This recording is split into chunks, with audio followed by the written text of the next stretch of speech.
karena malam ini kita bakalan bahas terkait dengan legal opinion dan legal review. Ini adalah salah satu materi ataupun bahan buat dasar mahasiswa jurusan hukum nih, buat bikin opini ataupun mereview sebuah kasus. Situasinya makin baik. Bule sehat, Bule?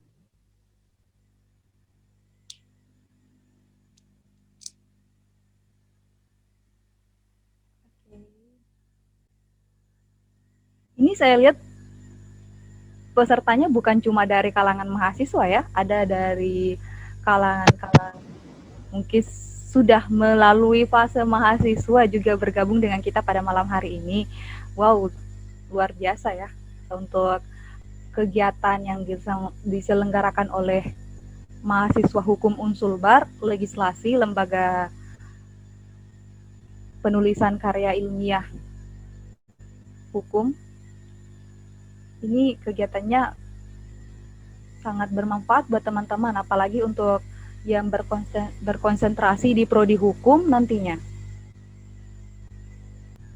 Baik, teman-teman, karena alhamdulillah pemateri sudah bergabung dengan kita pada malam hari ini, dan kita bakalan mulai webinar kita. Nah, untuk sebelumnya teman-teman saya ingatkan kembali untuk menyalakan videonya dan mohon untuk audionya di mute ya, untuk jalan lebih baik, jalannya webinar kita pada malam hari ini lebih baik.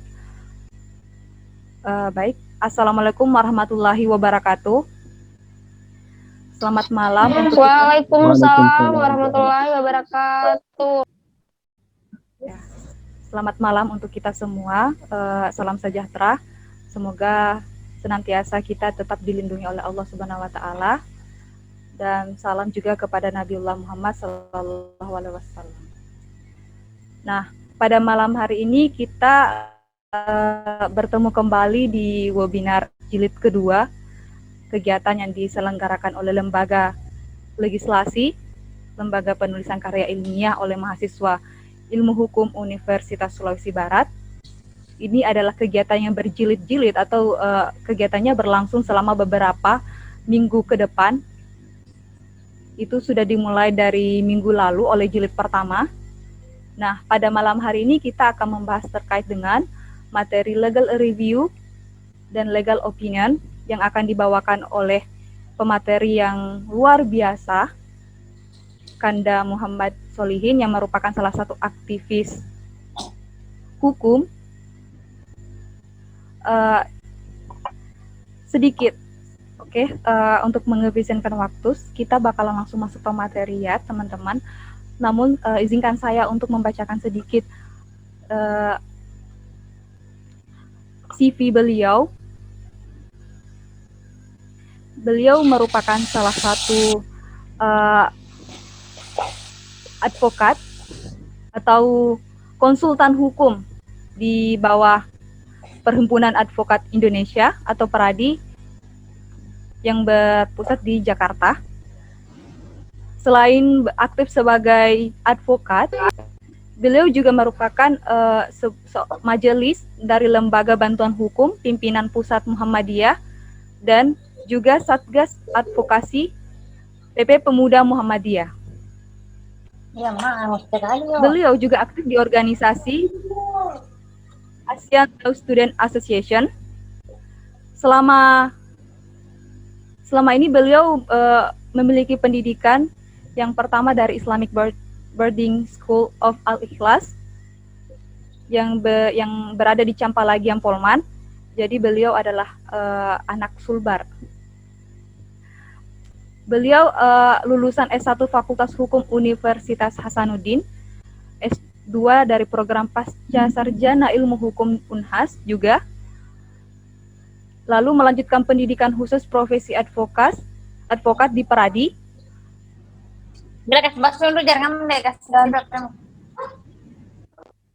Dan beliau juga merupakan Taplai Angkatan 9 Lembaga Pertahanan Nasional atau Lemhanas RI. Nah, sebelum kita memasuki materi yang materi terkait rinci dengan dari legal review atau legal opinion, izinkan saya untuk memberikan sedikit pemahaman ataupun sedikit pengertian untuk teman-teman yang mungkin belum pernah mendengar kata legal opinion atau legal review. Jadi, legal opinion itu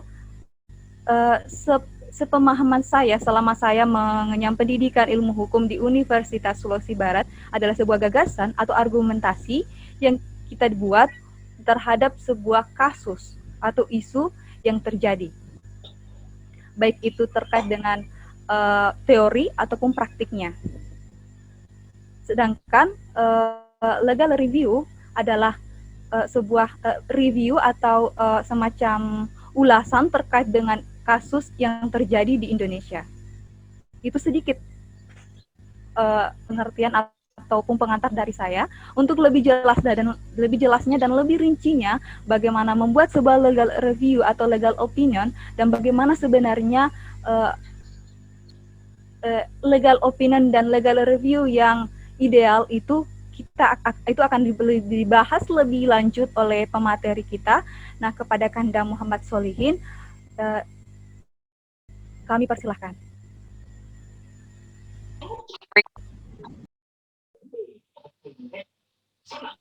Ya, baik, bismillahirrahmanirrahim. Assalamualaikum warahmatullahi wabarakatuh.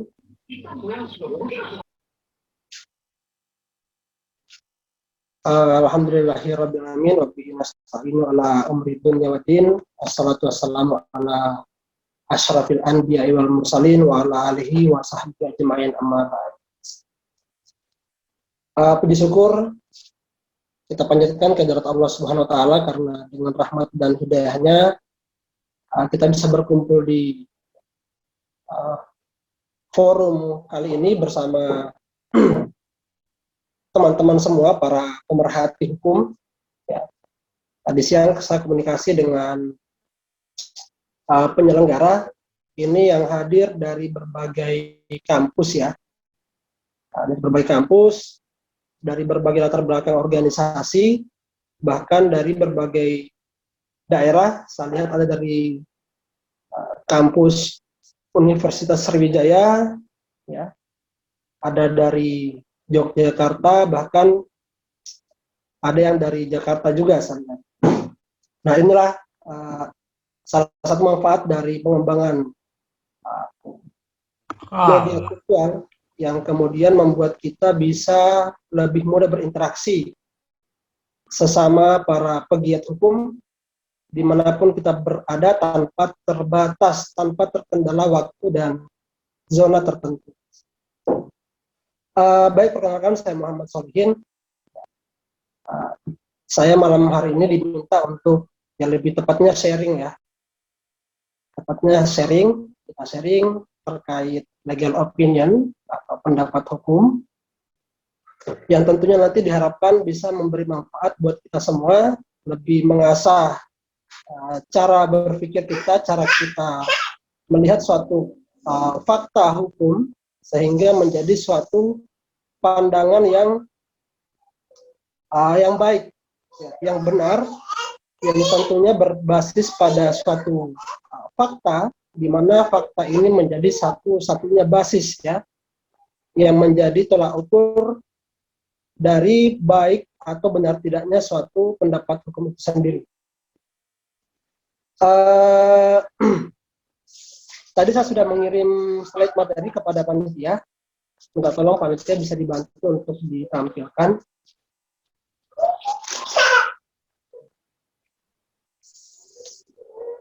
Tolong rekan-rekan semua, tolong langsung direspon saja ketika ada kendala teknis ya. Karena sering kejadian di Zoom itu kadang nge-hang, ya, kadang tiba-tiba suaranya tidak jelas, ya, kadang ada kendala teknis. Ya, supaya tidak mengganggu proses sharing kita, tolong langsung diingatkan untuk segera saya perbaiki.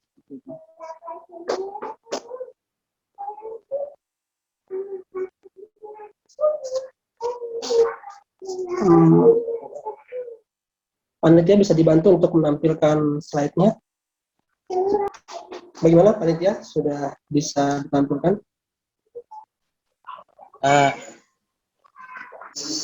Sudah muncul, Pak? Iya, sudah muncul ya. Oke, baik. Next, kita langsung saja. Nanti teman-teman yang punya pengalaman dalam membuat sebelumnya tadi, kita di outline dulu pembahasan. Jadi, maaf, saya bagi dalam 3 subbahasan. Pertama, kita mengenal legal opinion, karena saya yakin di sini kita perlu mengenal lebih detail lagi seperti apa legal opinion itu sendiri. Terus yang kedua, peraturan yang dibutuhkan, nanti akan kita bahas. Terus yang ketiga, ya bagaimana menyusun legal opinion itu sendiri. Oke, lanjut. Nah, yang pertama, kita mengenal legal opinion itu dengan istilah legal dan opinion. Ya, ini sebenarnya kalau bicara legal opinion itu dia tidak serumit yang perlu kita pahami ya. Dia sebenarnya sangat sederhana. Dia hanya menjelaskan tentang pendapat hukum terkait hal yang ingin kita ketahui ya, terkait suatu fakta yang terjadi. Nah, kalau di sini saya beri satu definisi yang simpel saja, bahwa pendapat hukum ini salah satu peran pekerja, dalam hal ini advokat, untuk memberikan konsultasi hukum, yaitu memberikan pendapat baik secara lisan maupun bentuk tulisan kepada klien kita sendiri.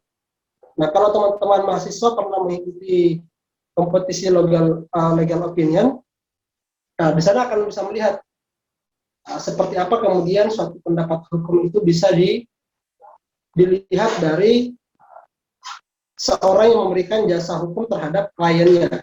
Jadi meskipun dia dalam bentuk kompetisi, maka dalam posisi ini kita adalah orang yang mempunyai hak kewenangan sebagai seorang penasihat hukum. Nah, siapa saja yang membutuhkan legal opinion itu? Pertama itu adalah mereka yang sedang terlibat dalam perkara, baik mereka yang telah memiliki pendamping, dalam hal ini advokat, itu tetap saja membutuhkan bisa membutuhkan bantuan legal opinion di luar dari kuasa hukumnya. Kenapa? Karena ini bisa menjadi second opinion yang menjadi alternatif untuk membantu suatu proses penyelesaian hukum.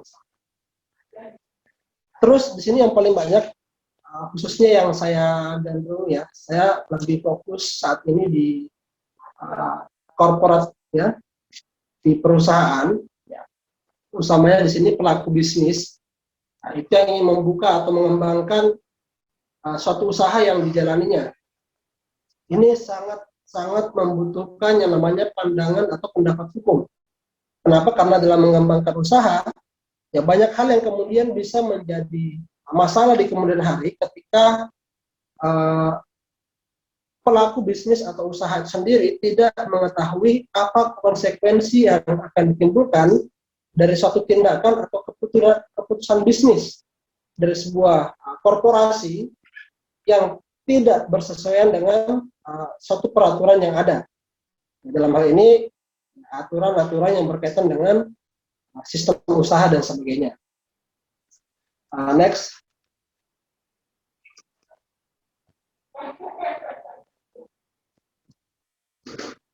Bisa di next slide-nya. Ke struktur legal opinion. Nah, baik. Nah, ini struktur dasar ya. Jadi kalau dibilang bentuk baku dari legal opinion sendiri itu bisa dibilang bermacam-macam bentuknya.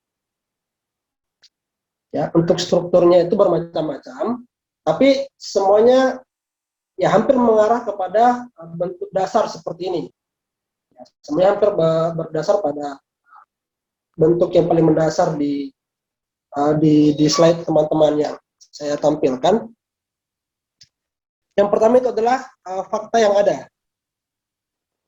Ya, fakta yang ada. Jadi tidak mungkinlah kita bisa memberikan satu pendapat yang objektif ketika tidak didasari dengan fakta yang benar. Ya. Kalau tidak disesuaikan dengan fakta yang benar. Ya, makanya setiap pendapat hukum itu harus berbasis fakta. Kita selain fokus dalam analisis regulasi yang ada, tapi juga harus betul-betul fokus dan teliti serta mengetahui secara kompleks terkait fakta yang menjadi objek kajian kita nantinya. Nah ini ketika kita mengkaji, memberi satu pandangan hukum terhadap fakta yang berbeda, maka sudah pasti pandangan hukum yang kita berikan itu sudah pasti salah, sudah pasti tidak sesuai. Makanya ini yang menjadi poin utama, menjadi poin inti adalah bagaimana kita mengumpulkan fakta yang diberikan oleh klien kita sendiri. Terus yang kedua adalah isu. Nah, di sini isunya atau permasalahan yang diangkat itu seperti apa? Nanti kita akan lihat dalam bentuk struktur legal opinion sendiri. Apakah yang dimunculkan itu hanyalah persoalan yang merugikan? Atau yang dimunculkan di sini ditonjolkan adalah hal yang menguntungkan. Ya, jadi sebenarnya teman-teman kalau kita memperhatikan ya sebagai seorang konsultan hukum, ya tidak masalah kita memunculkan hal yang menguntungkan bagi klien kita. Itu juga penting dimunculkan. Ya, kalaupun tidak dimunculkan juga tidak apa-apa. Ya, kenapa? Karena yang menjadi poin di sini bagaimana klien kita nantinya mengambil sebuah pertimbangan atau keputusan berdasarkan dari pendapat hukum yang kita berikan, sehingga di sini sangat penting untuk ya menunjukkan hal apa saja yang merugikan klien kita. Taruhlah misalkan saat ini bagi pelaku usaha, ya, kalau teman-teman mengikuti perkembangan pelaku usaha saat ini, utamanya mereka yang bergerak di bidang jasa konsultan, konstruksi misalkan. Nah ini beberapa waktu lalu mengalami kendala saat ini. Ya, dengan adanya transisi di lembaga LPJK ya, sehingga beberapa pengurusan sertifikat keahlian, sertifikat berusaha jasa konstruksi, itu sampai hari ini tidak ada kepastian waktu penyelesaian sertifikat badan usaha jasa konstruksi dan sertifikat keahlian untuk tenaga ahli media sebagai prasyarat untuk memperoleh sertifikat badan usaha jasa konstruksi.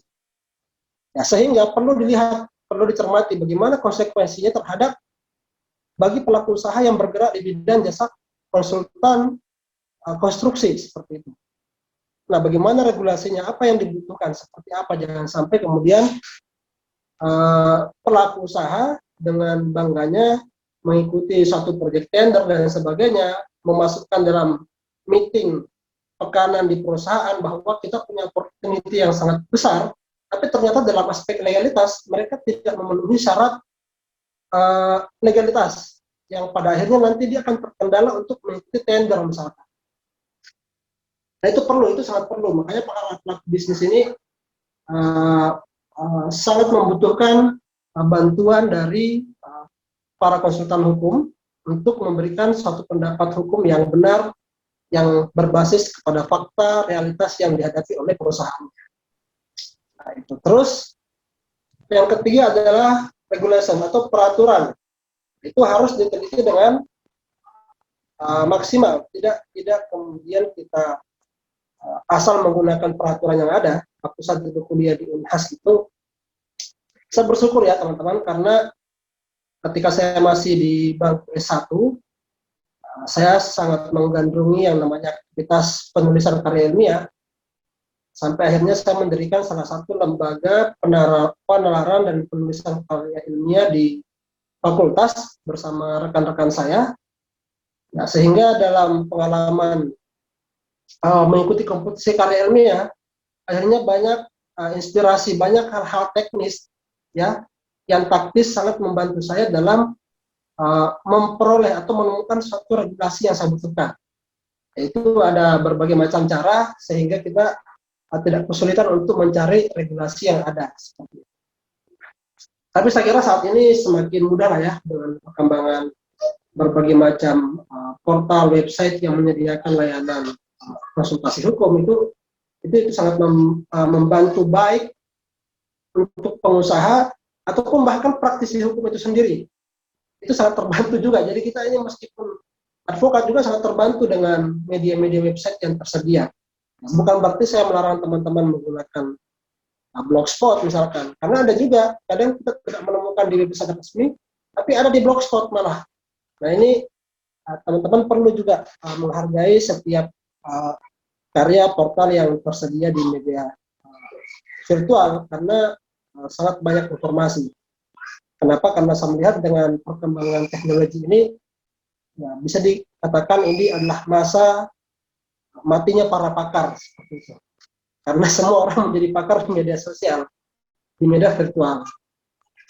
Terus selanjutnya di poin keempat itu analisis ya, dan pengaplikasian peraturan yang ditemukan.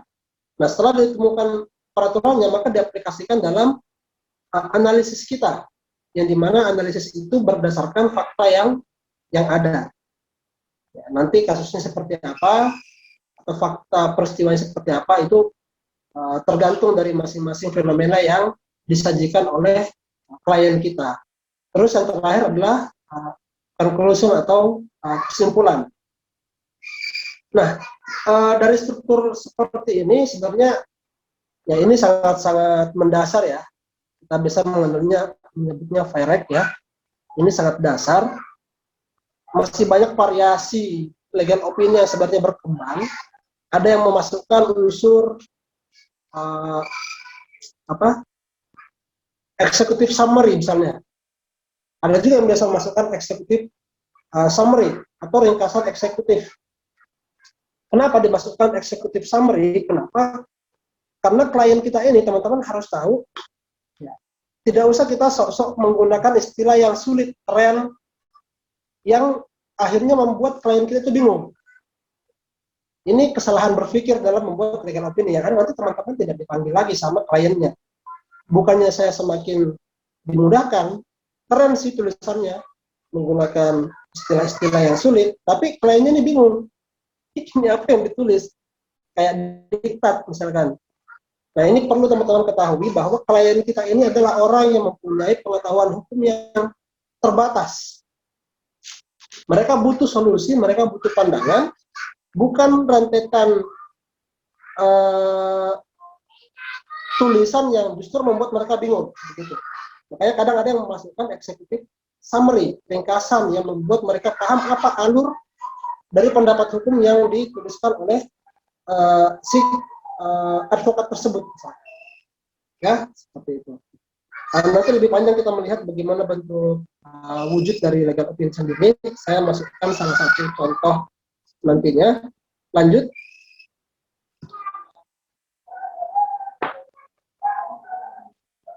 Oke, ini tadi yang bagian kedua, peraturan yang dibutuhkan.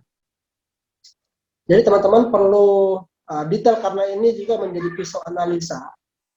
Ya. Dalam penulisan pendapat hukum itu, ya kita lebih banyak bersentuhan dengan peraturan-peraturan. Ya, ini bukannya kita menyampingkan pendapat ahli misalkan dan sebagainya, tapi yang menjadi basis di sini adalah peraturan. Dan peraturan di sini kita harus betul-betul selektif. Ya, karena jangan sampai karena tidak telitinya dalam memilih peraturan yang ada, justru itu memberikan pandangan hukum yang sesat bagi klien kita. Yang pertama adalah peraturan yang masih berlaku. Nah, ini teman-teman harus teliti di sini. Jangan sampai teman-teman mengambil satu peraturan yang telah mengalami perubahan berkali-kali misalkan. Atau dalam hal ini bukan peraturan yang baru, tapi peraturan yang telah dirubah atau telah diganti dengan peraturan yang lainnya misalkan. Nah ini sudah pasti tidak akan berkesesuaian dengan kondisi faktual yang ada saat. Terus yang kedua, misalkan satu peraturan yang digunakan itu pernah dilakukan judicial review misalkan di Mahkamah Konstitusi. Nah, ini perlu juga dilihat bagaimana syarat putusannya, apa yang menjadi pertimbangannya sehingga kita tepat memilih suatu peraturan yang ada. Nah, itu simpel aja, singkat saya buat. Yang kedua adalah memiliki relevansi ya atau korelasi terkait topik atau isu yang kita angkat. Ya, misalkan kalau teman-teman angkat masalah perusahaan, ya angkatlah Undang-Undang Nomor 40 Tahun 2007 misalkan tentang Undang-Undang Perseroan Terbatas misalkan. Tidak akan ditemukan di peraturan yang lain seperti itu. Atau misalkan membahas tentang persoalan oil and gas misalkan.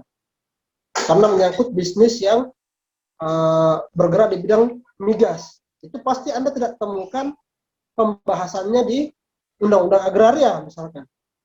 Jadi ketika membahas masalah migas itu dipastikan berkesesuaian. Begitupun dengan misalkan dia mengangkat masalah agraria, itu tentunya harus merujuk kepada undang-undang pokok agraria misalkan. Nah, terus jenisnya. Nah, ini jenisnya bermacam-macam juga. Ini kadang teman-teman lihat hierarki peraturan perundang-undangan, bisa teman-teman ambil dari undang-undang. Kalau di undang-undang itu masih terlalu abstrak, bisa dikejar ke dalam peraturan pemerintah misalkan, ya. Atau butuh lebih detail lagi karena dia lebih spesifik pengaturannya pada kementerian tertentu, ya dikejar di peraturan menterinya misalkan. Atau lebih spesifik lagi kepada peraturan daerah karena dia berbicara pada zona tertentu misalkan, atau misalkan bisnisnya di kawasan zona ekonomi eksklusif misalkan. Atau lebih spesifik lagi misalkan karena kliennya lagi mengerjakan suatu proyek yang bersentuhan dengan proyek strategis nasional, maka cari peraturan presiden misalkan terkait program strategis nasional atau apa sebagainya misalkan. Itu teman-teman harus kejar lebih spesifik supaya mendapatkan informasi detail yang betul-betul kompleks. Next.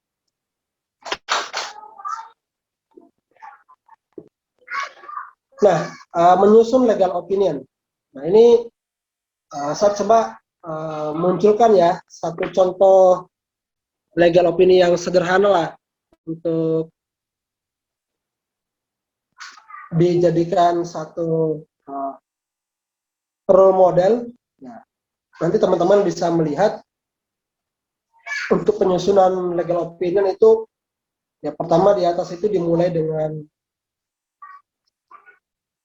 nama, ini bisa kop surat lah ya, kita lihat,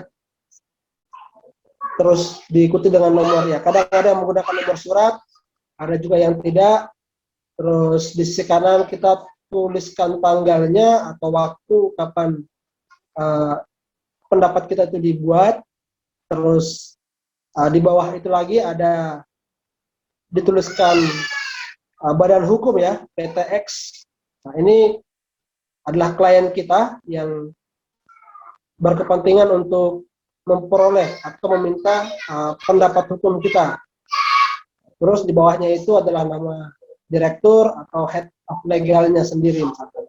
Itu Pak Alex dan Pak Ferguson. Ya.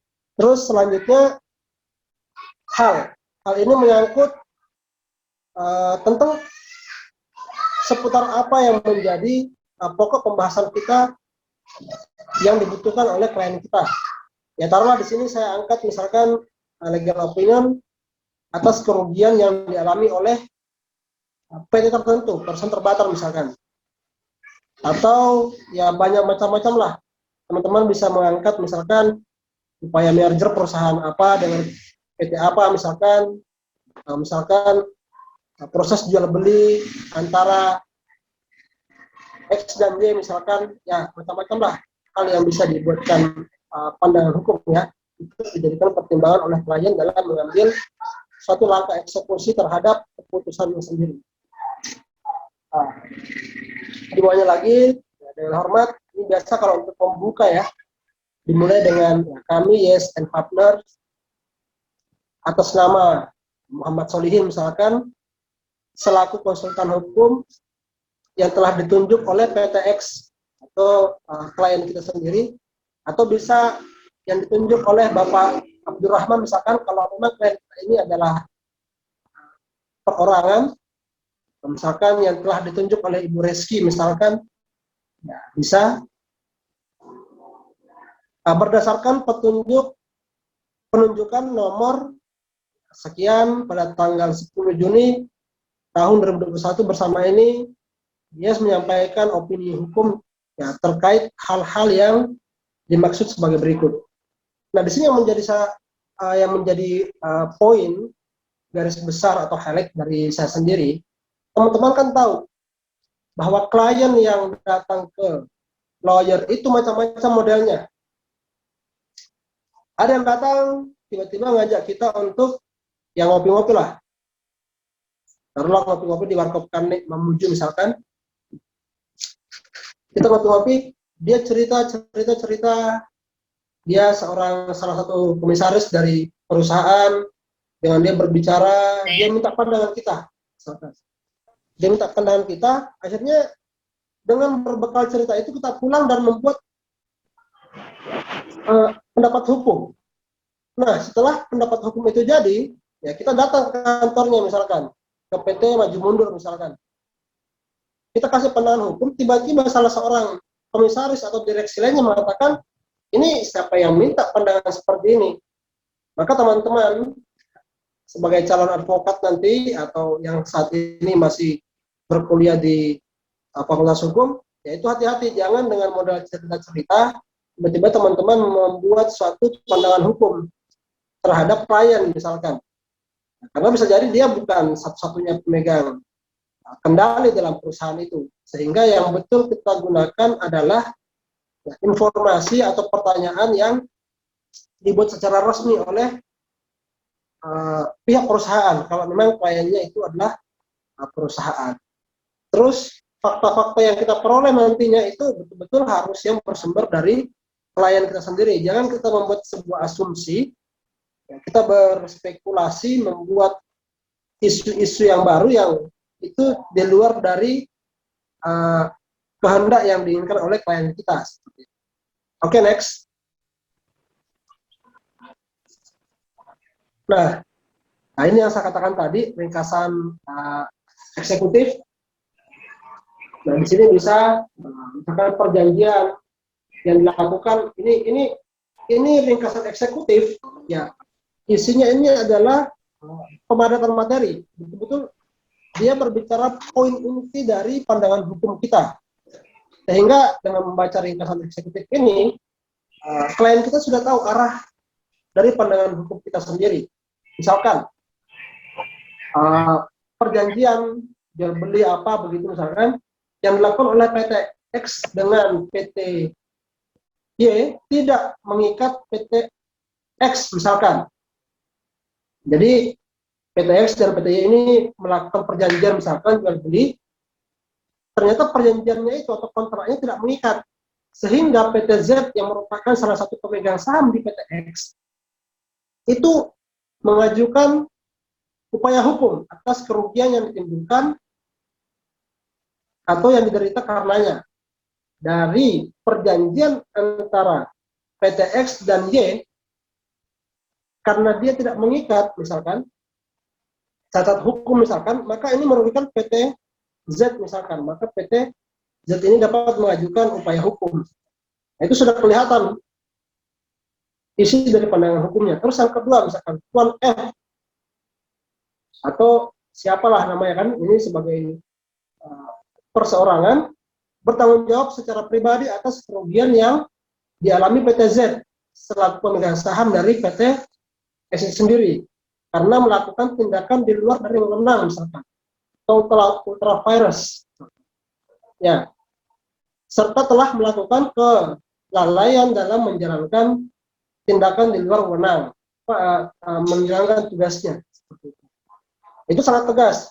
Jadi terlihat itu pandangan-pandangan inti dari pandangan hukum kita sendiri. Terus yang terakhir, misalkan, ya, PTZ dapat mengajukan gugatan apa begitu atas kerugian yang dideritanya akibat perjanjian yang tidak mengikat tersebut. Nah, dengan seperti ini sangat membantu klien kita yang mempunyai pemahaman hukum yang terbatas untuk sangat mudah memahami apa yang menjadi pandangan hukum dari lawyernya sendiri.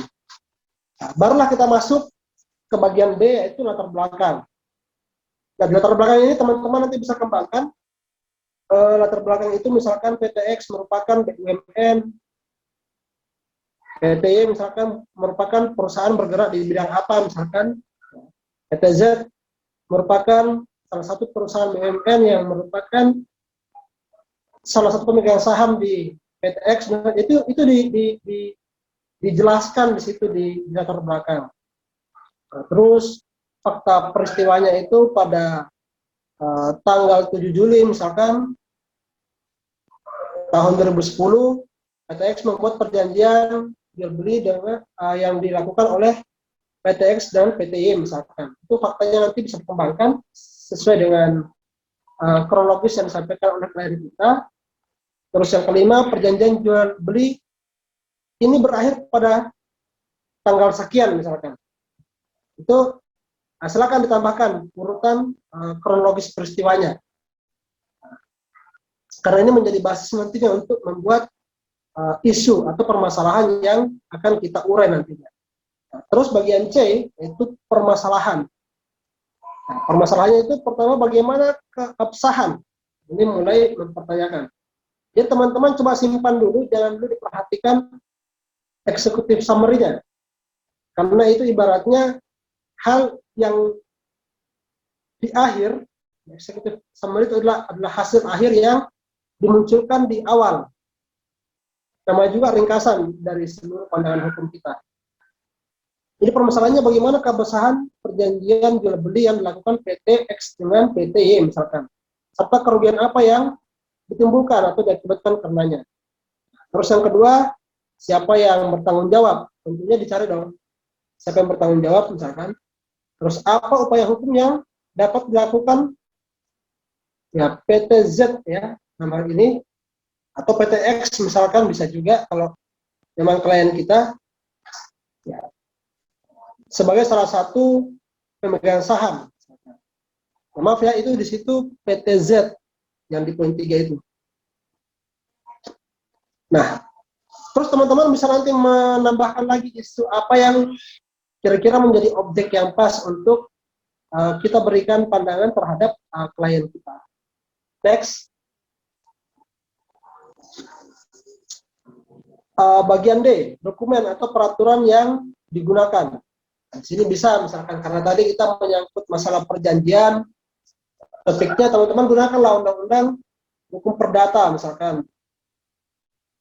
Pasal 1320 misalkan. Silakan dicari lagi poin-poin yang lebih spesifik mengatur satu pokok perjanjian yang ada.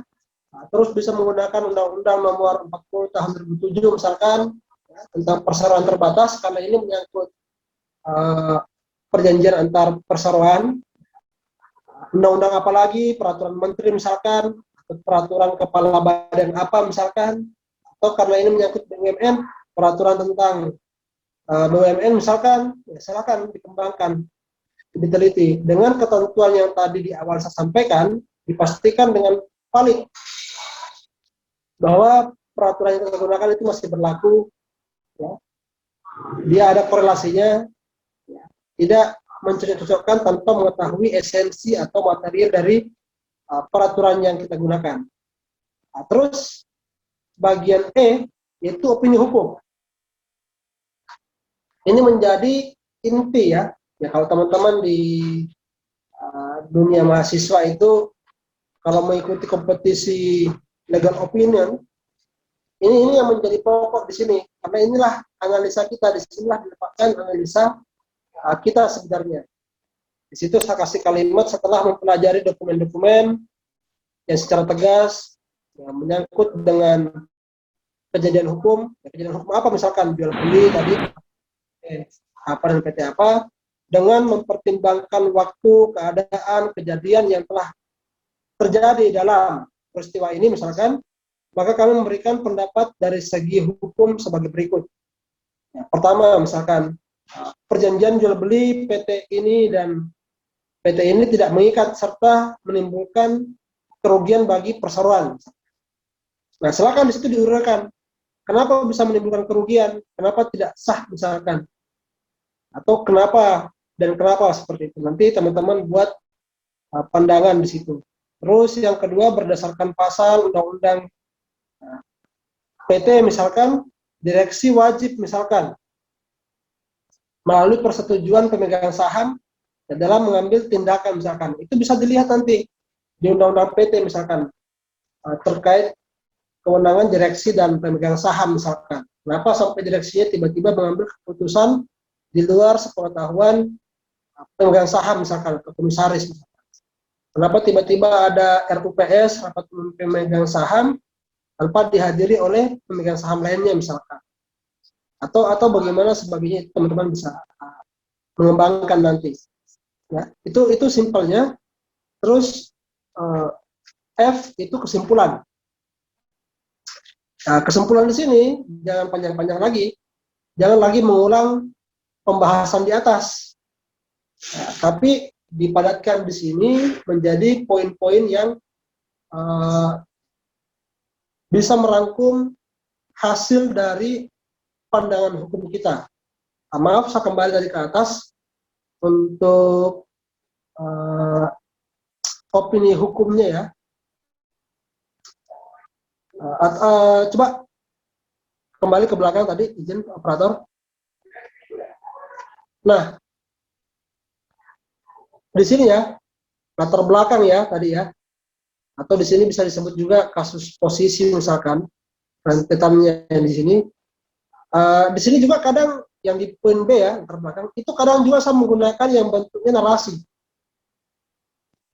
Bisa juga dalam bentuk kronologis narasi di situ, tidak harus poin-poin. Tetapi karena tadi saya konsentrasi bahwa goals-nya itu adalah pemahaman klien kita, jadi saya lebih suka menggunakan poin-poin. Kenapa? Karena ini lebih mudah dipahami. Ya, meskipun tidak salah juga kalau teman-teman ingin menggunakan dalam bentuk narasi di situ, apa? Mau bercerita di situ boleh, tapi ya ini kan kadang kalau dalam bentuk cerita, kadang orang juga, apalagi kalau ceritanya panjang, itu orang kadang susah untuk memahaminya. Jadi saya langsung menembak ke poin-poinnya, subjek hukumnya seperti ini, pada tanggal ini, jadi poin-poin itu langsung gampang dibaca oleh klien kita. Oke, kembali ke yang tadi. Next. Bagian E, opini hukum tadi. Disinilah inti dari pembahasan kita. Ya, tadi yang saya sampaikan, direksi wajib melakukan ini. Nah, terus di kesimpulan tadi ya, sampai kesimpulan, perjanjian jual beli tidak mengikat PT ini. Ya. Tuan F bertanggung jawab, Tuan F bertanggung jawab, terus lalai, terus PT Z dapat mengajukan gugatan. Itu menjadi satu rekomendasi kita. Nah, ini saja kawan-kawan yang bisa saya sampaikan dari paparan singkat. Bisa kembali ke atas lagi. Nah, ini menjadi poin inti, kita perlu mengenal lebih detail lagi bahwa pendapat hukum ini adalah sesederhana saya menganalogikan ketika teman kita misalkan bertanya kepada kita, apakah boleh saya beli barang dari seorang anak di bawah umur? Jawabannya ya atau tidak. Maka sesederhana itulah kemudian kita menganalogikan pendapat hukum itu sendiri. Nah, tapi dari jawaban ya dan tidak itu akan diikuti oleh rentetan struktur yang tadi kita bahas di awal. Ada faktanya, ada isunya, ada kesimpulan dan saran dari pandangan kita sendiri terhadap orang yang mempertanyakan terhadap satu isu yang dia alami dalam satu fenomena peristiwa hukum itu sendiri. Saya kira itu saja yang saya sampaikan. Ya. Yang pasti pendapat hukum itu betul-betul murni dari pendapat kita. yang kemudian berbasis dari fakta dan regulasi yang berlaku. Kembali saya serahkan kepada moderator, kita lebih sharing, mungkin nanti ada yang bertanya atau bahkan ada yang menyanggah, Pak, misalkan, Pak, saya punya pengalaman seperti ini yang berbeda misalkan. Tidak apa-apa, karena di sini sifatnya kita sharing dan memperkaya pengetahuan kita terkait pandangan hukum itu sendiri. Terima kasih. Billahi fisabilillah bil haq. Astagfirullah khairat. Assalamualaikum warahmatullahi wabarakatuh. Waalaikumsalam warahmatullahi wabarakatuh. Terima kasih banyak Pak materi yang diberikan. Tadi itu materi yang luar biasa terkait dengan pengertian legal opinion maupun struktur bahkan contoh pun telah dijelaskan secara rinci oleh pemateri.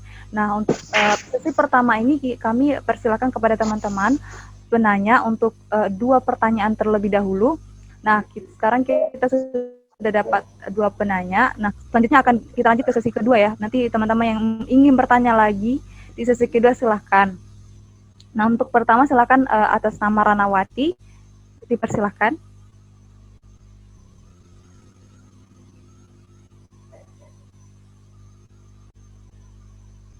Ranawati silahkan di unmute audionya. Kalau bisa videonya dinyalakan.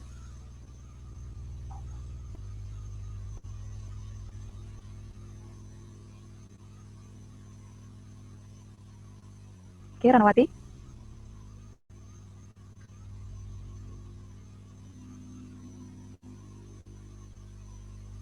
Atau mungkin teman-teman yang lain ada yang ingin bertanya terkait seputar yang dijelaskan oleh Kanda Muhammad Solihin terkait dengan legal opinion. Tadi sempat disinggung juga terkait dengan legal opinion untuk advokat, itu bahwa legal opinion yang biasanya dibuat oleh advokasi itu terkait dengan suatu hal yang berkaitan dengan konsultasi hukum oleh kliennya. Mungkin dari teman-teman yang belum memahami penjelasan atau belum mengerti, ada hal yang belum dimengerti terkait dengan penjelasan yang dipaparkan oleh pemateri, bisa dijelaskan atau dipertanyakan kembali. Ataupun teman-teman yang gabungnya terlambat, silahkan bertanya. Atau yang punya pengalaman membuat legal opinion, silahkan ditanyakan juga kepada pemateri.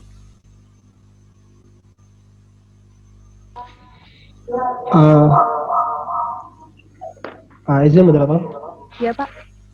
Jadi sebenarnya kita di sini lebih sharing ya. Kita sharing, teman-teman tidak usah sungkan karena yang namanya forum seperti ini itu lebih kepada penggalian wawasan, pengalaman, yang tentunya kita di sini akan saling melengkapi ya, bagaimana lebih mudah memahami legal opini itu sendiri. Ya, nanti masih banyak hal yang bisa kita bahas di tempat ini ya untuk memperkaya pengetahuan kita baik dalam aspek teknis ya, tentunya yang secara personal ya, saya sebagai seorang advokat juga ya banyak mendapat hal-hal barulah ketika terjun di dunia praktisi seperti itu. Jadi teman-teman yang hari ini masih aktif di meja kuliah, di bangku kuliah, yang disuguhi dengan berbagai macam teori hukum dan sebagainya, ya mudah-mudahan bisa berbagi dari tempat ini untuk bisa menggali lebih jauh tentang legal opini itu sendiri. Terima kasih. Ya, terima kasih banyak Pak. Nah, silahkan teman-teman, mungkin ada yang ingin di-sharing di webinar kita pada malam hari ini terkait dengan pendapat ataupun pertanyaan tentang opinion ataupun review terkait dengan legal review. Kami persilahkan. Ini adalah kesempatan yang luar biasa ya buat teman-teman itu menanyakan lebih detail atau terkait dengan materi-materi yang telah dipaparkan, bahkan bagian-bagian yang dijelaskan dari pemateri terkait dengan fakta, isu, regulasi, analisis ataupun konklusi dari struktur sebuah legal opinion.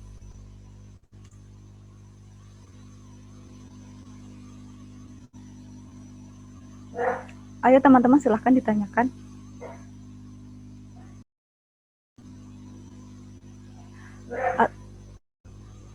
atau Pak, saya bisa mungkin saya sedikit memberikan pertanyaan mewakili teman-teman yang lain yang pada malam hari ini belum sempat hadir. Ini berdasarkan, bisa ya Pak, saya bertanya sedikit terkait dengan legal opinion. Ya, silakan. Silakan. Terima kasih banyak Pak. Nah, ini sedikit pengalaman saya. Kebetulan saya juga pernah membuat legal opinion di suatu kompetisi, tapi mungkin legal opinionnya lebih ke istilahnya lebih ke untuk sebuah kasus Pak, semacam lomba peradilan. Itu kami diharuskan membuat sebuah legal opinion. Nah, yang saya ingin tanyakan Pak di sini, apa yang membedakan sebuah legal opinion di beberapa untuk di tiap tingkatan hukum Pak, misal atau semacam jenis hukum? Karena yang saya ketahui Pak, untuk yang saya pahami kemarin ini terkait dengan legal opinion untuk hukum tata negara, itu saya melihat ada sedikit terkait dengan penafsiran untuk yang berbeda atau struktur yang sedikit mungkin ada yang berbeda dari legal opinion yang dijelaskan oleh Bapak, atau mungkin dari segi kasusnya atau strukturnya yang berbeda. Itu mungkin bisa dijelaskan Pak terkait itu, apa yang membedakan biasanya legal opinion yang dibuat oleh hukum untuk yang di bidang tata negara dan di bidang perdata dengan bidang pidana tersendiri, mungkin Pak. Ya, baik. Sebenarnya untuk legal opinion sendiri, tadi saya sampaikan di awal, untuk modelnya sendiri kan tadi, saya muncul di mana ini?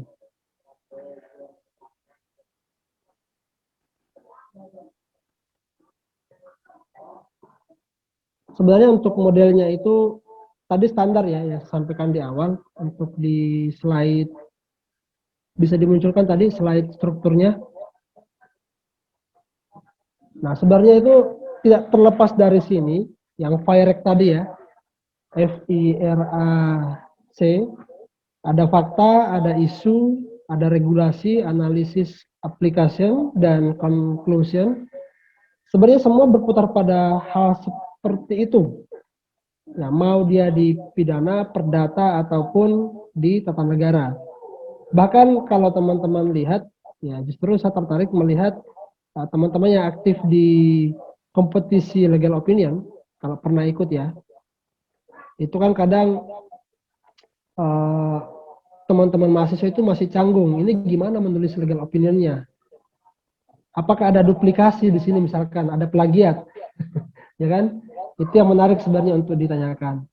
Nah, kalau tadi yang di awal yang ditanyakan masalah di tingkatan pengadilan, ya saya bilang di awal tadi bahwa legal opinion ini adalah pendapat yang mampu memberikan pandangan, ya, baik untuk lawyer itu sendiri, baik untuk para akademisi atau bahkan untuk hakim, ya, untuk mengambil sebuah tindakan eksekusi dari suatu pandangan yang diperoleh seperti itu. Jadi dia bukan kemudian lawyer itu memberikan keputusan untuk dieksekusi oleh kliennya, tidak seperti itu.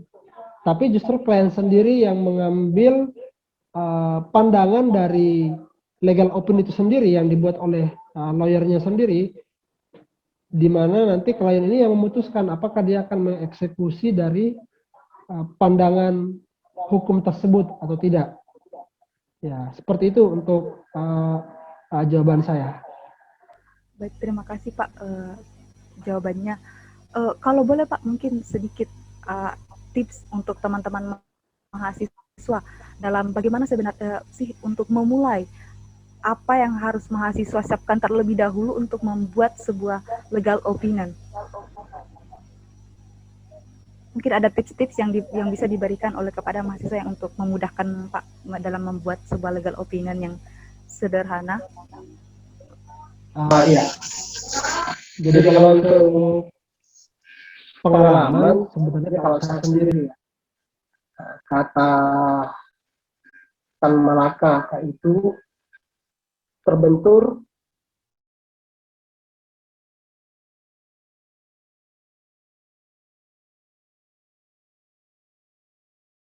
Pak, suaranya tidak kedengaran, Pak.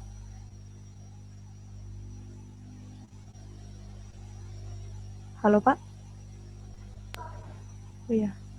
Oh ya, halo.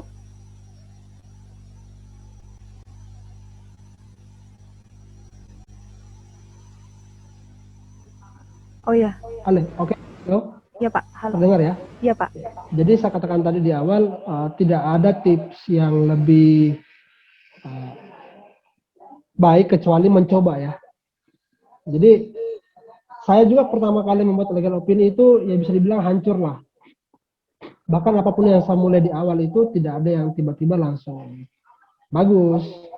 Ya kalau teman-teman lawyer sendiri yang di Pradi, mungkin di sini ada rekan sejawat saya yang berlatar belakang advokat.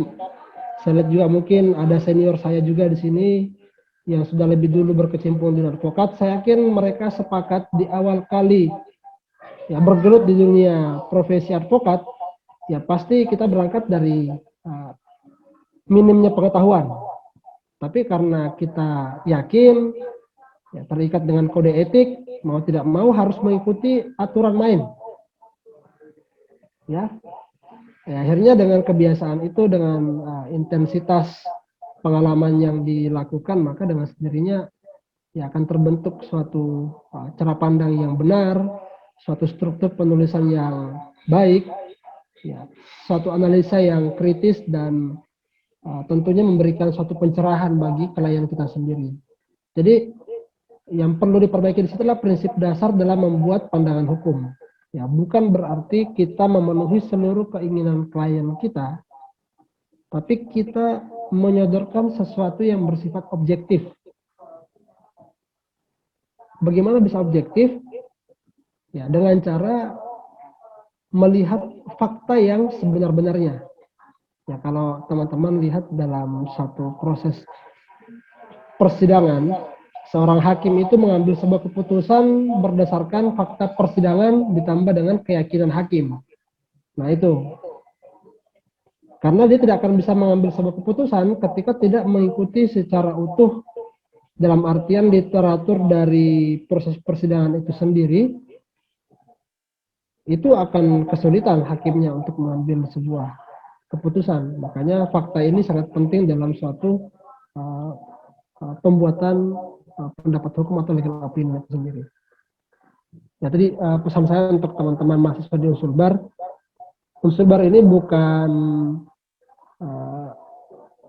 daerah yang terbelakang dalam pandangan hukum. Di sana pernah lahir sosok pendekar hukum yang sangat masyhur, yaitu Bapak Profesor Dr. Bahardin Lopa, yang sempat menggetarkan Republik Indonesia di masa beliau menjabat sebagai Jaksa Agung. Jadi teman-teman jangan pesimis, semua itu hanyalah teknis ya. Dari dulu sampai sekarang KUHP ya begitu-begitu saja. Teman-teman belajar hukum tata usaha negara ya isinya ya apa di undang-undang. Yang menjadi persoalan itu berarti tidak masuk di persidangan. Berarti tidak bertanya kepada terdakwa misalkan. Nah, itu yang menjadi skill yang tentunya harus dihadapi dalam dunia praktik seperti itu. Kalau masalah undang-undangnya ya saya kira hukum acara semuanya apa yang tertulis di kitab undang-undang hukum acaranya ya itulah yang berlaku. Itu saja mungkin dari saya.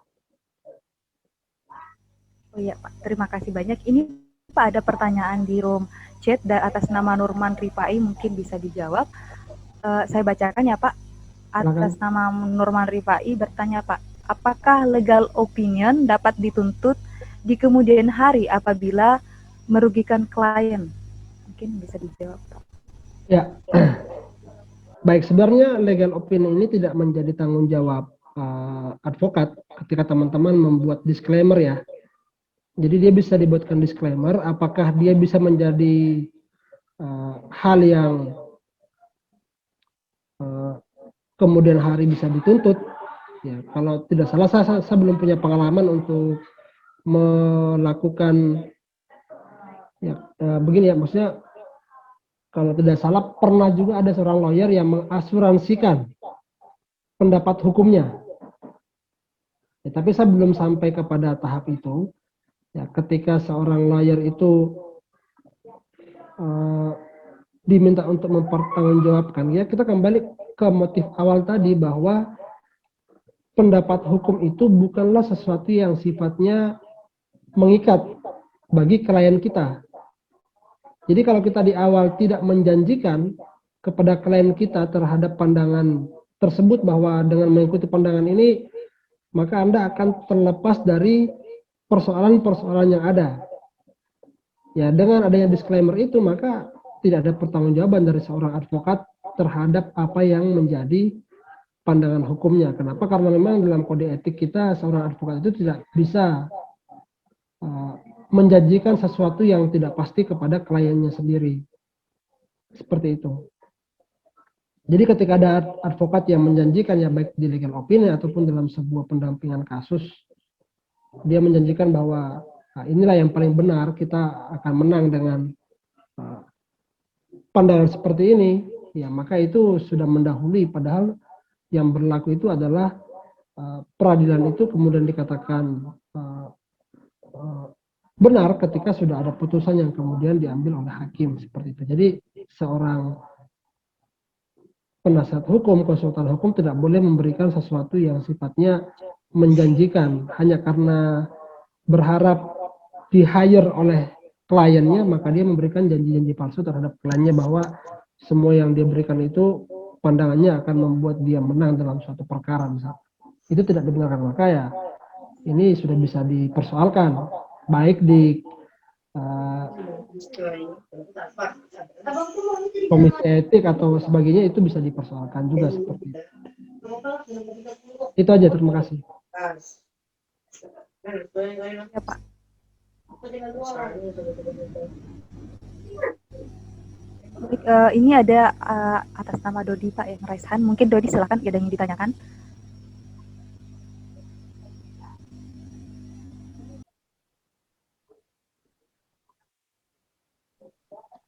Selamat malam. Assalamualaikum warahmatullahi wabarakatuh. Waalaikumsalam. Ya, saya sedikit mau bertanya kepada pemateri.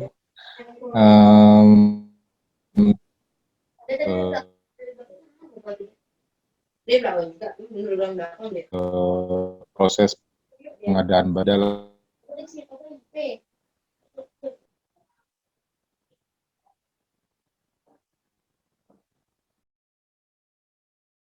dan jalan Bu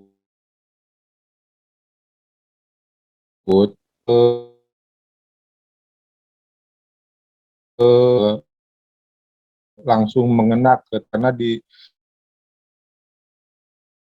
aturan pengadaan barang dan banyak sekali perubahan-perubahan termasuk undang-undang, Perpres, Permen, ada Perlem juga.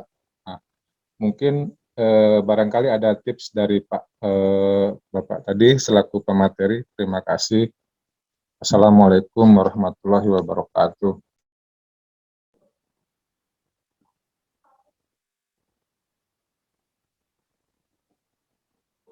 Ya, mohon maaf Pak Dodi, mungkin bisa dijelaskan tadi lebih sedikit di awal pertanyaannya karena tadi sedikit putus-putus.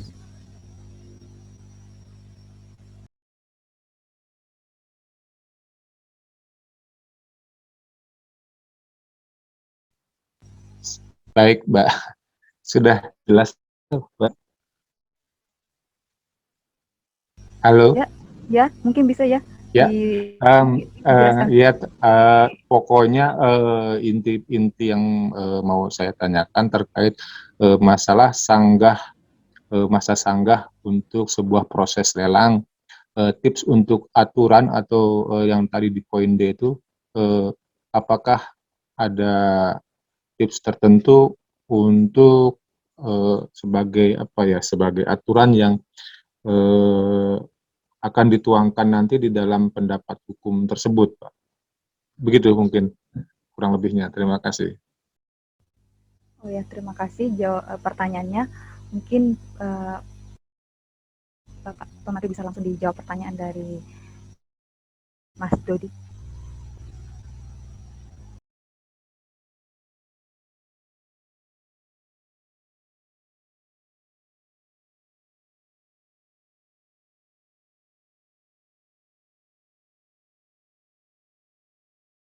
Ya, terima kasih Pak Dodi. Tadi pertanyaannya terkait tips yang dimasukkan ke dalam legal opinion ya, kaitannya dengan kalau tidak salah tadi proses lelang Pak ya. Halo Pak Dodi. Siap, betul. Iya. Maaf tadi Pak, untuk proses lelangnya itu masa sanggahnya apanya yang dipertanyakan Pak? Misalkan di situ kan sering terjadi pada saat ini referensi tidak dimasukkan begitu kan sehingga menggugurkan penawaran perusahaan yang kita coba menawar di paket tersebut. Menurut pendapat ada beberapa gitu itu tidak substansial gitu kan karena sudah sudah melekat begitu kan. Nyatanya juga kebanyakan referensi itu yang terbaru mereka kebanyakan juga tidak sesuai gitu, yang ada aspal lah katakan begitu gitu. Itu tips apa kira-kira yang pas untuk memberikan pendapat untuk sanggahan tersebut agar itu bisa dikabulkan oleh panitia lelang begitu, pokja panitia lelang gitu Pak. Terima kasih. Ya baik. Jadi sebenarnya kalau bicara lelang kan memang peraturannya itu jelas Pak ya untuk lelang, dan meskipun itu sering melakukan perubahan ya, apalagi di sini kalau berbicara LKPP Pak ya, kalau dia pengadaannya barang dan jasa pemerintah, sebenarnya saya ada satu sub khusus Pak untuk pembahasan pengadaan barang dan jasa. Ini juga sering kita bahas bersama ya. Tapi kalau dalam hal untuk membuat legal opinion terhadap pengadaan barang dan jasa, saya kira saya tidak terlalu masuk ke dalam pokok bahasan pengadaan barang dan jasanya, tapi saya fokus kembali kepada materi ini bahwa untuk memunculkan suatu rujukan peraturan yang ada ya kita kembali kepada peraturan yang berlaku. Nah ini menjadi poin intinya. Tapi kalau bicara masalah case tadi ada penolakan dan sebagainya, saya kira perlu kita lakukan suatu review yang lebih detail lagi dengan pihak ya Pokjanya sendiri, apa yang menjadi kendala teknis, karena ya memang seringkali dalam dunia ya, pengadaan itu sendiri banyak hal yang memang tidak jarang ya membuat para pengusaha itu bingung ya dalam melakukan barang dan jasa, sehingga memang di sini ada khusus konsultan pengadaan barang dan jasa. Bahkan advokat sendiri ya itu biasa diperbantukan di pengadilan untuk menjadi mediator ya ketika ada persoalan dalam pengadaan barang dan jasa. Tapi kalau untuk Pak Dedi tadi karena bertanya menyangkut regulasi ya, bagaimana tips untuk pemilihan regulasi, saya kira tidak ada hal yang spesial di situ Pak untuk pemilihan regulasinya. Tadi saya kembali kepada poin yang sederhana saya sampaikan di awal bahwa ya kita harus pastikan bahwa regulasi yang kita gunakan itu adalah regulasi yang betul-betul berlaku dan secara spesifik itu menyangkut terkait fakta yang kita pertanyakan. Kalau tadi masalah penyanggahan, ya saya kira Pak Dedi juga pasti sudah paham. Ya, berbicara penyanggahan itu ya diatur di mana itu yang kita kejar. Kalau memang harus sampai kepada peraturan lembaga, ya karena pengadaan barang dan jasa ya kita harus menggunakan peraturan itu. Cuma yang menjadi persoalan di sini, ya apakah lembaga terkait ya pengadaan barang dan jasa dalam hal ini LPJK dan sebagainya itu terus mengupgrade peraturan yang ada di websitenya, karena sejauh ini yang bisa kita gunakan apalagi di tengah masa pandemi ini Ya, kalau di website itu kita hanya bisa mengakses di portal websitenya terkait peraturan-peraturan yang ada. Nah, kalau di website lembaga itu sendiri tidak terupdate, maka pasti akan menjadi kendala bagi pelaku usaha yang ingin terlibat dalam proses tender di pengadaan barang dan jasa, utamanya di lembaga kebijakan pengadaan barang dan jasa pemerintah. Saya kira itu untuk sharingnya.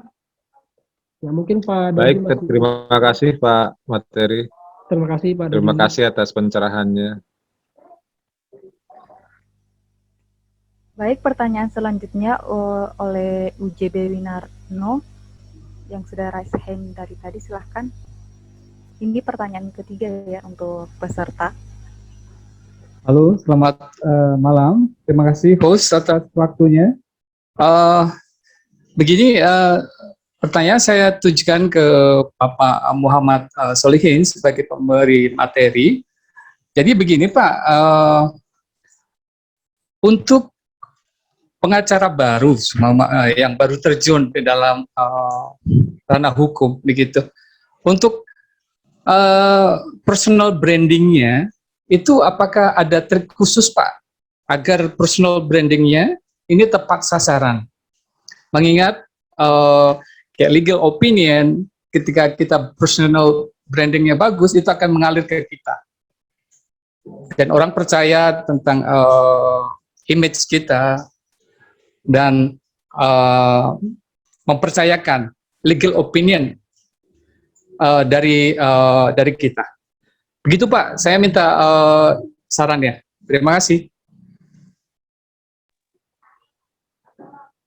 Baik, terima kasih Pak. Saya langsung saja izin moderator ya. Saya langsung saja untuk personal branding.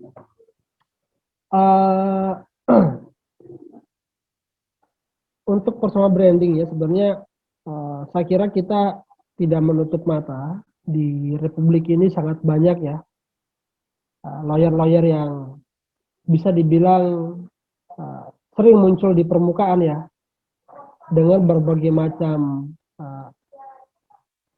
cara dia membranding dirinya. Ya, ada yang tampil bak selebritis itu pertama.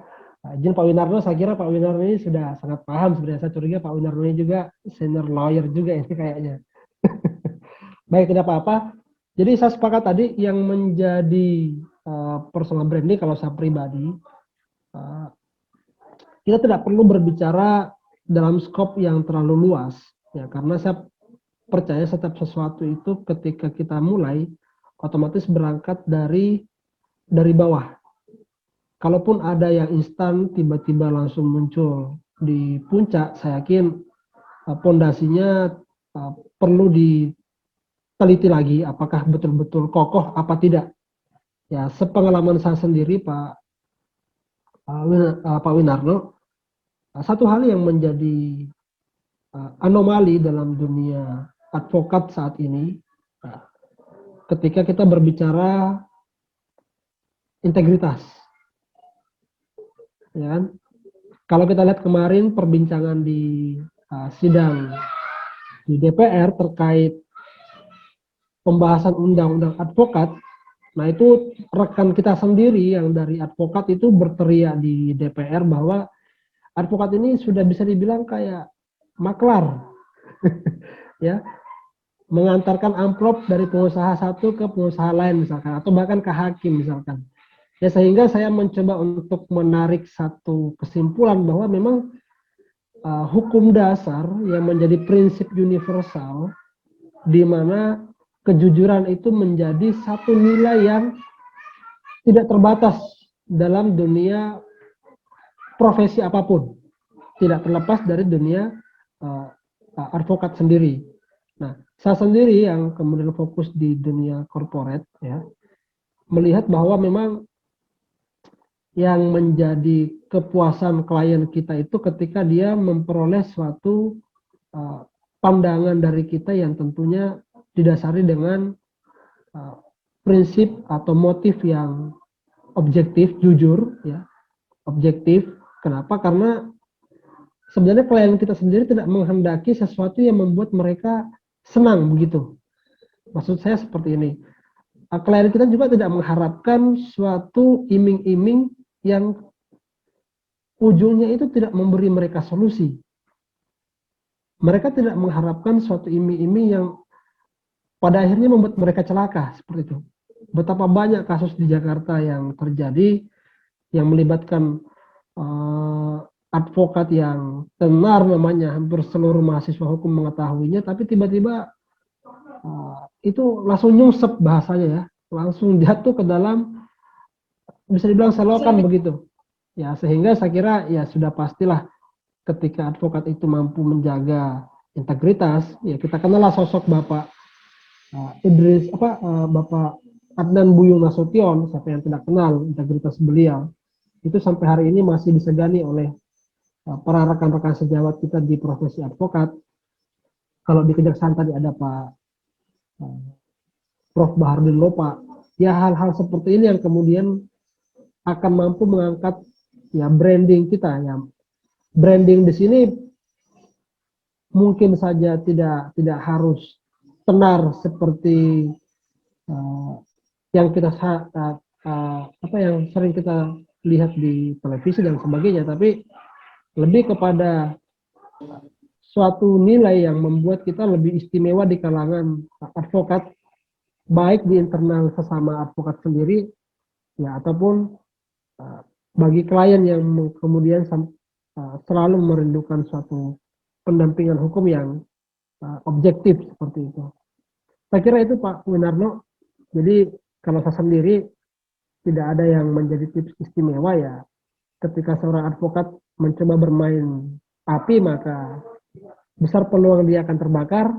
Kalau dia bermain air ya mungkin dia akan tenggelam atau setidaknya basah. Tapi kalau kita berjalan pada rule yang kita sepakati dalam kode etik kita, ya mudah-mudahan itu menjadi branding yang baik. Banyak juga lawyer yang tidak terlalu muncul di kalangan entertainment, tapi di kalangan sesama advokat itu sangat kita segani. Bapak Segaf misalkan, Adnan Buyung misalkan, yang seperti itulah berbagai macam personal branding yang bisa kita bangun. Terima kasih. Semua personal branding itu mempunyai konsekuensi dan pertanggungjawaban nantinya. Saya juga sedikit host, saya ada sedikit pengalaman, tapi ini tidak perlu menyebut nama dan seperti apa. Saya ada pengalaman di Jakarta ini, betapa banyak para advokat baru yang silau dengan, ya kalau bisa dibahasakan tadi, branding ya. Branding, ya ada juga lawyer yang membranding dirinya dengan style ya. Ada beberapa advokat yang baru berpraktek beberapa tahun itu tidak mampu menahan arus entertain ya, sehingga dia harus memenuhi kebutuhan personal brandingnya yang terinspirasi dari memunculkan image bahwa advokat itu tampil dengan kemewahan, sehingga ya dia harus ya mendekam di penjara dengan pengalaman yang baru setahun di Jakarta dikarenakan dia terlibat OTT misalkan. Nah, ini kembali tadi ya saya katakan, kadang kita salah menafsirkan personal branding itu sendiri. Jadi kadang adik-adik di Fakultas Hukum itu, ya termasuk saya dulu juga, itu disuguhi dengan berbagai macam wacana bahwa seorang advokat itu nanti akan berorientasi pada penghasilan misalkan. Image-nya itu akan terlihat ketika dia misalkan tampil seperti, ya sebutlah, ya tidak perlu disebut juga, teman-teman sudah tahulah berbagai macam cara. Ada yang gayanya seperti Hotman Paris, yang memang dia ahli di bidang kepailitan, kantornya aja pas di depan Pengadilan Negeri Jakarta Pusat. Itu kalau seorang lawyer baru langsung ingin tampil branding seperti Pak Hotman, ya saya yakin dia udah pasti gila dia. Semua rangkaian tempuhnya pasti gila dan tidak akan panjang semangat perjuangannya seperti itu. Kenapa? Karena Hotman Paris pun juga tidak serta-merta langsung seperti itu. Bahkan terhadap anaknya sendiri dia keras melakukan sebuah kedisiplinan. Dia boleh mendapatkan reward dari Hotman Paris sendiri ketika dia mampu menyelesaikan satu perkara misalkan. Ini saya kira yang tidak muncul di permukaan. Ya, kadang teman-teman yang kuliah di Fakultas Hukum terlalu mudah melihat hal di permukaan, tapi tidak lihat apa yang menjadi pembinaan dari seorang advokat dalam membangun brandingnya. Ya, kalau saya sih, kita ikut saja dengan aturan yang ada. Branding itu akan terbentuk dengan karya-karya tulus yang kita lakukan, karena berbicara profesi advokat tidak sekedar berbicara uang, tapi advokat adalah officium nobile, tapi dia adalah sebuah profesi yang mulia. Terima kasih. Baik, terima kasih banyak Pak. Jawaban juga terkait dengan cerita pengalaman selama berkarir sebagai advokat. Nah, mungkin untuk sesi tanya jawab pada malam hari ini sudah cukup, karena untuk pertanyaan itu kita batasi sampai 3 pertanyaan.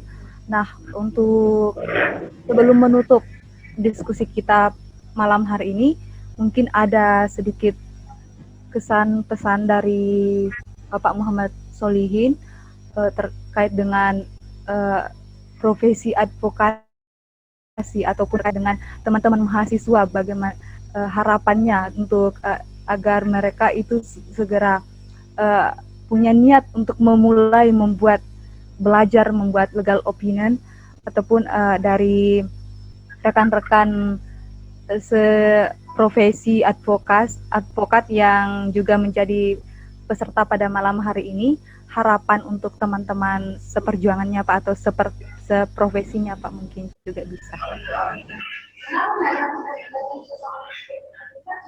Baik, di akhir sesi sharing ini, saya menyebutnya sharing ya, bukan materi, karena yang namanya materi itu sifatnya satu arah, ini lebih sharing. Saya yakin teman-teman semua dengan keterbukaan informasi hari ini, dengan akses virtual yang sangat terbuka, teman-teman bisa mengakses ya informasi. Tapi yang menjadi poin inti adalah di awal saya katakan bahwa berbicara tentang legal opinion itu menjadi suatu langkah berani dari seorang advokat untuk mengemukakan pandangannya. Ya, jadi saya bisa bilang tidak ada yang disebut dengan penjiplakan ya dalam dunia legal opinion, karena itu memang pure pandangan kita. Jadi teman-teman mahasiswa yang ikut kompetisi legal opinion misalkan, tidak usah takut memasukkan pandangannya, tapi jangan juga ngawur ya. Itu harus sesuai struktur tadi. Tidak ada penjiplakan dalam legal opinion. Kenapa? Karena itu memang pandangan hukum, pandangan seorang penasihat hukum yang didasari oleh fakta. Ya sudah pastilah setiap fakta yang baru akan melahirkan pandangan hukum yang berbeda. Dan tidak mungkin ada pandangan yang sama dari fakta yang berbeda, meskipun menggunakan undang-undang yang sama. Jadi, ya saya katakan tadi di awal, silakan melakukan praktik ya, lebih sering, karena sebenarnya dalam dunia advokat tidak ada yang betul-betul hebat ya, yang ada itu adalah yang betul-betul tekun. Saya katakan tadi bahwa undang-undang advokat, ya apa yang berlaku itu yang kita baca hari ini, kita pahami besok pagi, ya itu yang kita harus terapkan. Nggak ada canggih-canggihnya juga. Masalah hukum acara misalkan, ya dari dulu aturannya ya itu juga. Yang berubah-ubah itu adalah bagaimana strategi dari advokat itu sendiri, bagaimana integritas, kalau kata Pak Winarno tadi, brand image-nya tadi, personal branding-nya tadi, ya kalau orang sudah kenal, ini lawyernya memang kerjaannya money oriented misalkan, ya pasti brand yang terbangun seperti itu. Jadi pesan saya kepada teman-teman semua, banyak-banyak belajar dari senior-senior yang sudah lebih dulu terjun ke dunia praktisi, karena sebagus-bagusnya pemahaman hukum kita ketika tidak diimplementasikan dalam dunia praktik, maka dia hanya sekedar menjadi wacana yang kita sendiri pun akan bingung dibuatnya. Bahwa hukum ini adalah sesuatu yang sangat mulia, dia harus terus diasah sehingga mampu bermanfaat bagi siapa saja. Apalagi materi kita hari ini berbicara tentang pendapat hukum yang diberikan oleh seorang penasihat hukum. Yang namanya penasihat, tentunya kalau di awal motifnya tidak jujur, maka nasihat yang diberikan atau pandangan yang diberikan pastilah pandangan yang tidak jujur. Tapi kalau dia sudah berangkat dari satu prinsip yang benar, ya hampir semua lawyer-lawyer yang bisa dibilang papan atas, saya lihat mereka betul-betul memegang teguh yang namanya integritas.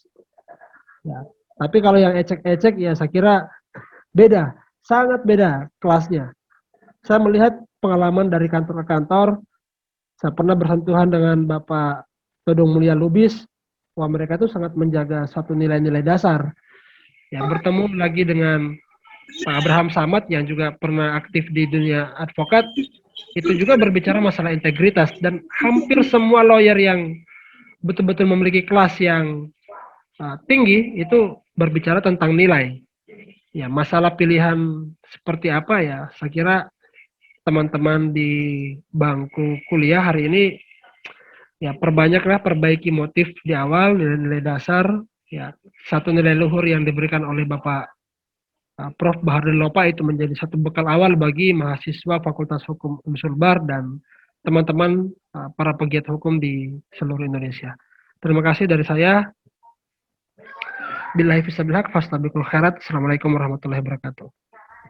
Waalaikumsalam warahmatullahi wabarakatuh. Waalaikumsalam. Waalaikumsalam warahmatullahi wabarakatuh. Terima kasih semuanya. Waalaikumsalam warahmatullahi wabarakatuh. Baik, terima kasih banyak Pak atas waktu dan sharing pada malam hari ini. Juga terima kasih kepada peserta yang juga hadir pada malam hari mendengarkan sharing terkait dengan legal opinion ataupun profesi advokat. Nah, sedikit kesimpulan yang saya tangkap dari sharing kita malam hari ini, bahwa menjadi seorang advokasi bukanlah pekerjaan yang mudah. Penting membangun sebuah integritas atau personal branding yang betul-betul butuh perjuangan untuk menjaga itu. Dan buat teman-teman mahasiswa, jangan takut untuk memulai atau membuat sebuah legal opinion seperti yang dikatakan oleh Pak Muhammad Solihin tadi. Untuk memulai membuat sebuah karya legal opinion itu tidak ada trik khusus dari beliau. Itu salah satu caranya adalah belajar, dan belajar, terbentur, dan terbentur. Itu adalah satu tips yang sangat ampuh untuk kita membuat sebuah legal opinion. Nah, untuk sesama advokat itu adalah mungkin bagaimana sebagai seorang advokat menjaga integritas dan personal brandingnya, dan dalam memberikan konsultasi kepada klien nanti itu bertindak secara objektif. Itu mungkin yang saya tangkap dari pembahasan kita pada malam hari ini. Nah, untuk teman-teman atau rekan sekalian yang menjadi peserta dan hadir pada webinar maupun sharing pada malam hari ini, saya ucapkan terima kasih banyak. Mungkin bisa sebelum kita di akhir acara, mungkin bisa dinyalakan videonya untuk kita foto bersama sebagai salah satu bentuk dokumentasi kegiatan kita pada malam hari ini. Silakan diaktifkan videonya.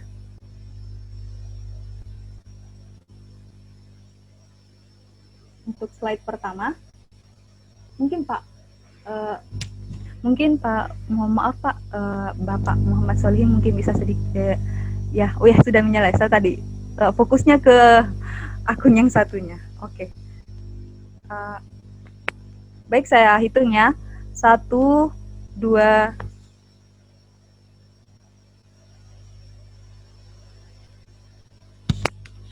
Oke, kita pindah ke slide kedua ya untuk teman-temannya.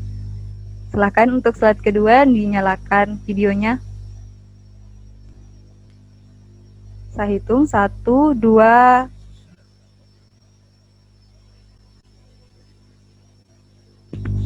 Oke, terima kasih banyak untuk teman-teman juga rekan-rekan sekalian yang hadir pada malam hari ini.